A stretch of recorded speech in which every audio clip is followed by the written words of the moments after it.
Dans l'une des dernières vidéos de la chaîne, beaucoup de gens étaient absolument indignés par le fait que le Brésil ne soit pas occidental, et ils ne comprenaient pas. Après tout, c'est quelque chose de très simple. Vous prenez la carte, vous voyez que le Brésil est du côté occidental du globe, il n'y a pas moyen que le Brésil ne soit pas occidental. Mais ce qu'ils ne comprennent pas, c'est qu'une chose est ce que nous appelons l'Occident géographique. Une autre chose est ce que nous appelons l'Occident géopolitique. Ce sont des terminologies différentes et le concept de géopolitique évoque l'Occident. Il est très spécifique et concerne un groupe de pays dont le Brésil et en fait tous les autres pays d'Amérique latine ne font pas partie. Et nous allons voir cela en détail dans la vidéo d'aujourd'hui, ainsi que d'autres types de divisions des civilisations dans le monde, pour mieux comprendre le concept d'Occident et d'Orient. Mais avant, pensez à vous abonner à la chaîne. Ça peut sembler peu, vous savez. Mais le fait que vous partagiez la vidéo avec tout le monde que vous connaissez, surtout sur d'autres réseaux comme Instagram, Telegram, Twitter, WhatsApp, aide la chaîne à prendre de l'élan. L'algorithme comprend que la vidéo est partagée sur d'autres réseaux sociaux, et ainsi YouTube lui donne de l'élan. Alors, je m'appelle Géopolitique Mondiale, et voici la chaîne Géopolitique Mondiale.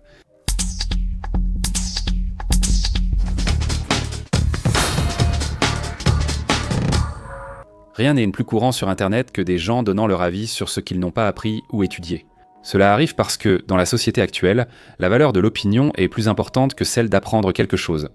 Compte tenu de la hausse des personnes anxieuses ou peu sûres, certains donnent leur avis uniquement pour obtenir la validation d'anonymes. C'est un réconfort mental pour la plupart des gens. Dans la vidéo où j'ai parlé de l'impérialisme, et aussi dans d'autres vidéos où je mentionne ce qu'on appelle le monde occidental, beaucoup de gens sont surpris quand je dis que le Brésil n'est pas vu comme occidental. Et certains vont même jusqu'à m'insulter comme si j'étais le créateur de ce concept. Cela arrive parce que les gens ne se sont jamais souciés d'étudier le sujet. Ils ne savent pas que l'expression « Occident » ou « monde occidental » est un concept que nous utilisons en géopolitique et qui a été créé par Samuel Huntington dans le livre « Le choc des civilisations ». Pour Huntington, lors de l'écriture de son livre dans les années 90, les tensions géopolitiques mondiales ne seraient plus surtout idéologiques, mais désormais culturelles et civilisationnelles. Il définit les civilisations comme de grands ensembles culturels partageant histoire, tradition, langue, religion et identité. Et selon lui, Huntington, le monde serait divisé en grandes civilisations. L'occidentale composée de l'Europe occidentale, des États-Unis, du Canada et de certaines parties de l'Océanie. L'orthodoxe comprend la Russie et l'Europe de l'Est, l'islamique couvre l'Afrique du Nord, le Moyen-Orient, l'Asie centrale et certaines régions d'Asie du Sud et du Sud-Est. La confucéenne ou cynique qui englobe la Chine et les régions influencées par la culture chinoise, comme la Corée et le Vietnam. La japonaise, car Huntington la considère comme une singularité culturelle, l'hindou en Inde. La latino-américaine, englobant les pays des Caraïbes, d'Amérique du Sud, d'Amérique centrale et l'africaine, qui selon lui serait une identité culturelle en développement, moins consolidée que les autres.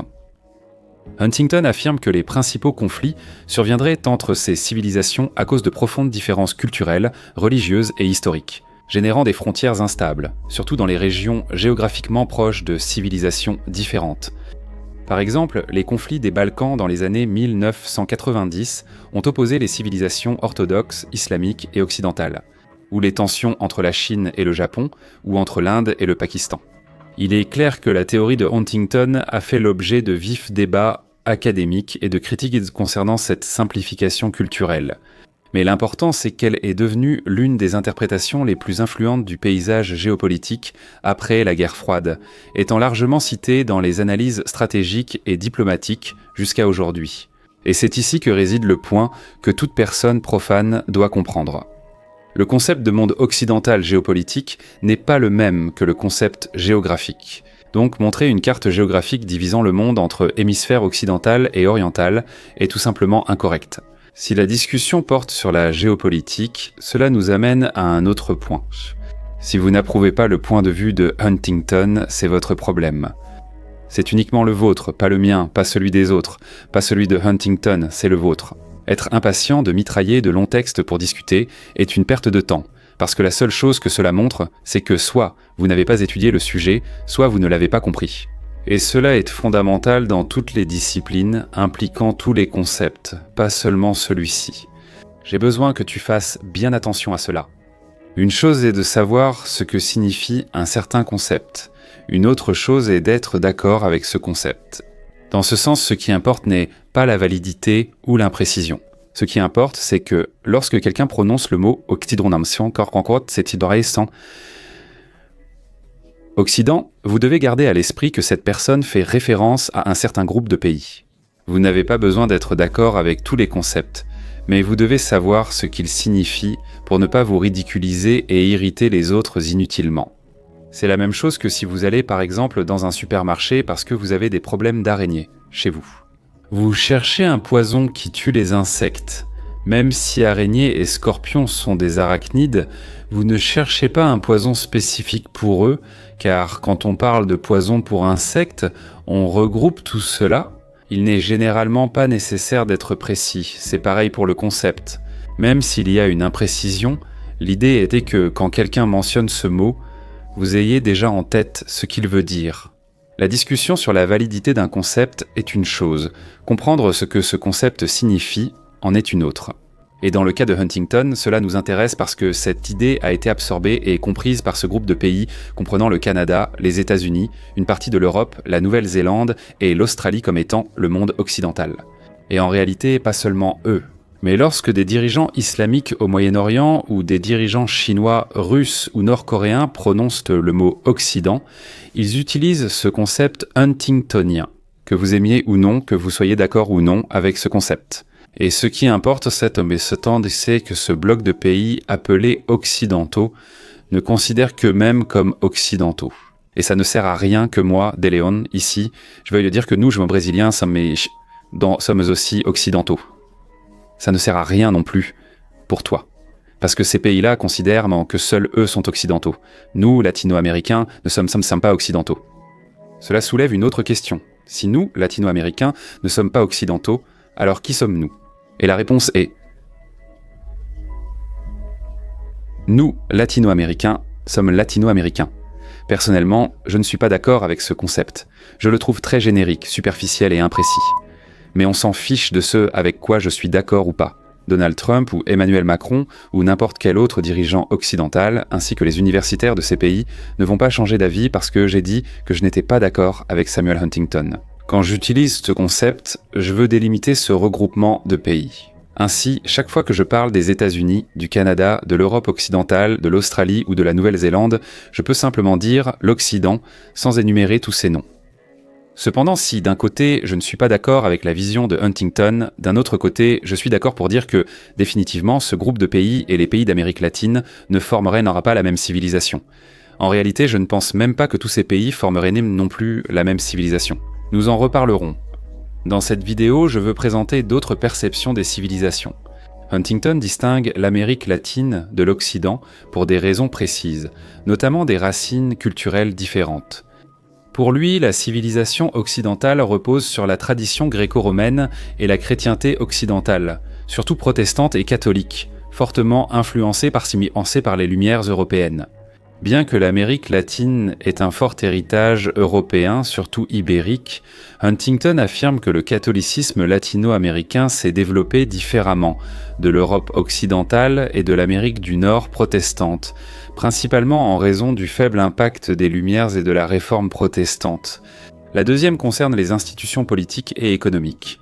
Huntington constatait d'importantes différences institutionnelles et économiques entre les sociétés anglo-saxonnes des États-Unis, du Canada, du Royaume-Uni et de l'Australie, et les sociétés latino-américaines, marquées par la centralisation politique, le patrimonialisme et un développement institutionnel limité. Il jugeait les institutions latino-américaines plus fragiles et instables, ce qui justifiait une identité distincte de l'Occident traditionnel, plus libérale et démocratique. La troisième est l'auto-identification et la perception externe. Pour Huntington, les civilisations se définissent en partie par leur propre identité et la perception des autres. De nombreux pays d'Amérique latine ne s'identifieront pas pleinement aux traditions européennes ou nord-américaines. Cette différenciation culturelle est renforcée par des perceptions externes, en particulier de l'Europe et des États-Unis, qui considèrent souvent l'Amérique latine comme un autre monde culturel, non pleinement intégré à l'Occident. Et la quatrième et dernière, c'est la dynamique géopolitique propre à ces nations. Huntington voyait l'Amérique latine comme une région géopolitiquement autonome, distincte du bloc occidental mené par les États-Unis et l'Europe occidentale. L'Amérique latine n'aurait pas, en général, une action automatiquement alignée sur l'Occident, possédant ses propres intérêts et des modes d'interaction internationale distincts. Comme je l'ai dit, il n'a pas été le seul à tester une division civilisationnelle du monde. Léa Homer évoque la civilisation occidentale, mais considère la civilisation anglo-saxonne née en Angleterre comme celle des États-Unis et de l'Australie, comme étant une civilisation à part entière et non comme faisant partie de la même civilisation que l'allemande par exemple, qu'il appelle teutonique. Arnold Toynbee a déjà identifié environ 21 grandes civilisations dans son ouvrage Une étude de l'histoire, où il dit qu'elles émergent et déclinent à travers une dynamique de défis et de réponses. Il a proposé que les civilisations se développent lorsque des minorités créatives répondent efficacement aux défis.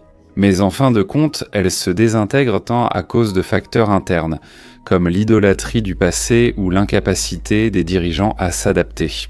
Et comme son approche est historique et non géopolitique. Il mentionne l'égyptienne, la sumérienne, la minoenne, la chinoise, l'hindouche, l'occidentale, entre autres. En réalité, toutes ces civilisations proviennent de certaines du passé. Pour Ferdinand Braudel, l'environnement géographique et économique détermine le développement civilisationnel. Il se concentre sur les cycles économiques à long terme, reliant les régions par des routes commerciales et des échanges matériels, plus que par des idéologies. Il ne crée pas une liste fixe et rigide comme celle de Huntington. Il analyse plutôt les civilisations comme des réalités complexes et en évolution constante. Il étudie les civilisations islamiques, africaines, indiennes, chinoises, japonaises, européennes, américaines et russes. Quant à Immanuel Wallerstein, que je trouve le plus pauvre en soi, il divise le monde en un système basé sur le niveau d'intégration capitaliste, unique depuis le XVIe siècle, avec 3 zones, la périphérie, la semi-périphérie et le centre. Cette division est économique, soulignant les rapports de pouvoir et d'exploitation du capitalisme mondial. Felipe Fernandez Armesto propose une définition fondée sur l'interaction avec l'environnement. Celle-ci ne serait pas statique comme les autres que nous avons vues, mais changerait en fonction de leur relation avec l'environnement et avec le temps. Nous aurons ainsi des civilisations dans un sens plus éthéré et moins fixe, comme les civilisations alluviales, des peuples des plaines ou des terres hautes qui se sont développées à partir de régions montagneuses ou encore forestières, de toundra, désertiques ou insulaires. Quant au russe eurasianiste Lev Gomilev, il a créé un concept presque mystico-biologique qui implique la passion ou une énergie collective, reliant la culture génétique et la géographie. Il a proposé la division du monde en grandes super-ethnies qui partagent un ethnos ou une énergie culturelle collective propre. Nous avons aussi l'allemand Oswald Spengler, souvent mentionné dans vos commentaires et sur lequel j'aimerais revenir un jour, qui mentionne l'existence d'entités sociales, appelées cultures, considérées comme les plus grands acteurs possibles de l'histoire humaine, ce qui en soi n'avait pas de sens métaphysique. Il cite alors 9 cultures, comme l'égyptienne antique, la babylonienne, l'indienne, la chinoise, la gréco-romaine ou apollinienne, l'arabe, la mexicaine, la faustienne qui serait l'occidentale et la russe. Et bien sûr, tout comme Huntington, toutes auront leurs critiques. Mais encore une fois, pour critiquer, il faut d'abord connaître et, plus important encore, il faut comprendre le concept que chacun d'eux apporte avant d'être d'accord ou non. La civilisation de Huntington, comme je l'ai dit, est celle qui a eu le plus d'adhésion psychologique, non seulement parmi les Européens et les Américains, mais aussi auprès d'autres peuples. Donc c'est ça le point, comprendre que lorsqu'on parle de civilisation occidentale, de quel pays parle-t-on sans avoir à les énumérer un par un, et surtout comprendre que nous ne parlons pas de l'Occident géographique. Thomas Sowell, l'économiste américain qui utilise une base géographique très solide et forte. Il emploie toujours hémisphère occidental, car il désigne ici l'ensemble des Amériques, c'est-à-dire toute la zone à l'ouest de Greenwich. Mais notez qu'il parle d'hémisphère occidental et non de civilisation occidentale. À l'origine, le terme « Occident » dérive du latin « occidis un occidentis, qui signifie ouest ou coucher du soleil, tandis que le terme orient dérive du latin orient, qui signifie est ou lever du soleil. C'est lors de la division de l'Empire romain que cela devint une division géopolitique. Lorsque l'Empire romain d'Orient a été créé, avec Constantinople comme capitale, et l'Empire d'Occident, où Rome est restée la capitale. Cela a été repris par Charlemagne, qui a été couronné empereur d'Occident à Rome.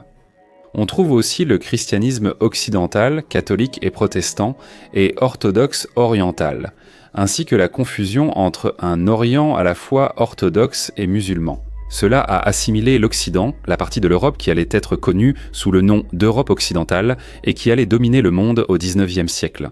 Mais cette notion du monde occidental, ou de l'Occident, s'est renforcée après la Seconde Guerre mondiale, lorsque l'Occident a été assimilé aux pays, disons, libres, comme étant ceux qui résistaient au bloc communiste, et en référence aux pays communistes. On n'utilisait pas le mot « Orient », qui est utilisé en français pour refléter Sidan, mais plutôt les pays de l'Est, ou en portugais pays orientaux, ou de bloc oriental, comme en anglais.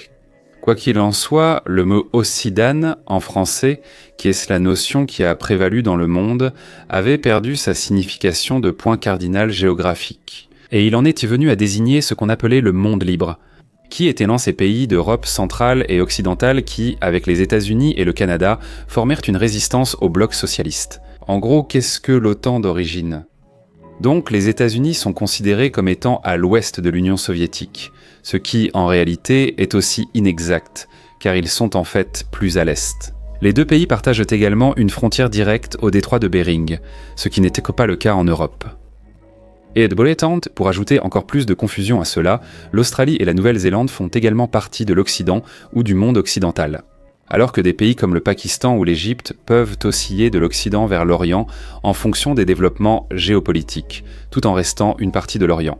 C'est pourquoi il ne faut pas confondre l'Occident géographique et géopolitique. Quoi qu'il en soit, ce que vous devez garder à l'esprit, c'est que lorsque nous utilisons le mot « Occident », nous parlons de ce bloc de pays qui se désignent eux-mêmes comme l'Occident, et qui, à leur tour, n'inclusaient pas l'Amérique latine avec eux. J'espère donc que cela est devenu assez clair pour vous. Que signifie le mot « occidental » ? Quels pays appartiennent au bloc occidental et pourquoi le Brésil n'en fait-il pas partie ? Et moi, encore une fois, je réaffirme. Peu importe si moi, vous ou n'importe qui d'autre est d'accord avec ce terme. Ce n'est pas le but de la discussion dans la vidéo. Le but est de montrer ce que signifie ce concept. Sa validité est une autre discussion que nous n'allons pas aborder ici sur la chaîne. Mais l'idée, c'est que vous compreniez ce que signifie ce mot. Pour que chaque fois que vous entendiez le mot occidental, vous sachiez de quel pays il s'agit. Et que vous n'ayez pas besoin que quelqu'un vous l'explique à chaque fois. États-Unis, Canada, Europe occidentale, Australie, Nouvelle-Zélande. On pourra simplement dire « occidental » pour désigner ces pays, car vous saurez déjà lesquels. Encore une fois, savoir si ces pays d'Amérique latine font ou non partie de l'Occident, c'est un autre débat. Tous les concepts de toutes les disciplines ont cette question de validité, discutable ou d'imprécision. Mais une chose est de ne pas être d'accord, une autre chose est de comprendre. Vous devez comprendre ce que signifie un tel concept, et pas seulement commencer à discuter, à être d'accord ou en désaccord gratuitement. D'abord, comprenez ce qu'est le concept. Ensuite, vous jugez, parce que soit vous apprenez d'abord, soit vous jugez, mais vous n'arriverez jamais à faire les deux en même temps. Ce sont les latino-américains qui débattent et argumentent pour savoir s'ils seraient eux aussi occidentaux, mais eux, les occidentaux, ne nous considèrent pas comme occidentaux. Et dans un sens purement géopolitique, c'est tout ce qui nous importe. Moi-même, je considère la vision de Huntington, comme je l'ai dit, très mauvaise, même si elle a un certain sens géostratégique. En se référant aux pays de l'Occident, c'est-à-dire une partie de l'Europe, les États-Unis, le Canada, l'Australie et la Nouvelle-Zélande. Elle est très mauvaise lorsqu'il s'agit d'autres pays. Parce que si nous parlons de culture, même s'il y a des similarités, il existe quelques bases fondamentales minimales. Le monde islamique en tant que culture, c'est déjà quelque chose de faux. Parce que toute personne qui connaît un minimum d'islam ou de la culture de certains de ces pays, si elle est honnête, c'est clairement que l'islam en Afrique du Nord est très différent de l'islam au Levant ou au Proche-Orient, qui à son tour est très différent de l'islam iranien. qui est très différent de celui d'Asie centrale, qui est aussi très différent de celui du sud de l'Asie, qui est différent de celui de la péninsule arabique. Et il diffère encore plus de l'islam en Asie du Sud-Est. Considérer l'islam comme une civilisation est donc déjà une erreur. En raison de ce vaste degré de différence culturelle, sociale et comportementale, les pays du nord de l'Afrique et du Levant, par exemple, possèdent une forte influence grecque. À ce jour, l'Iran reste culturellement perse malgré son islamisation, ce qui explique cette forte division. On devrait plutôt appeler les peuples de la péninsule arabique la civilisation arabe. Et les peuples d'Asie centrale ont reçu une influence énorme de l'orthodoxie slave, même s'ils possèdent des éléments religieux islamiques. Et je ne vais même pas parler de l'Amérique latine, puisque les pays de l'extrême sud de l'Amérique du Sud sont fondamentalement différents des pays andins et amazoniens. Je ne vois même pas le Brésil comme une seule civilisation. Merci à tous, j'espère que cela vous a plu. Envisagez de devenir membre. Si vous devenez membre, vous aurez non seulement accès à des vidéos exclusives pour les membres, comme l'histoire géopolitique des États-Unis, celle de l'Empire mongol et l'histoire militaire de la Chine. Comme d'autres vidéos de la série Horizon futuriste, où je traite des aspects scientifiques de la science-fiction de manière réaliste, ainsi qu'en explorant les futurs potentiels de l'humanité. En devenant membre également, vous pourrez interagir directement avec moi, que ce soit dans les groupes Telegram ou lors des lives exclusifs avec les membres. Considérez cette hypothèse. En devenant membre, vous assurez la survie de la chaîne car YouTube la cache presque entièrement. À bientôt les amis, à la prochaine vidéo.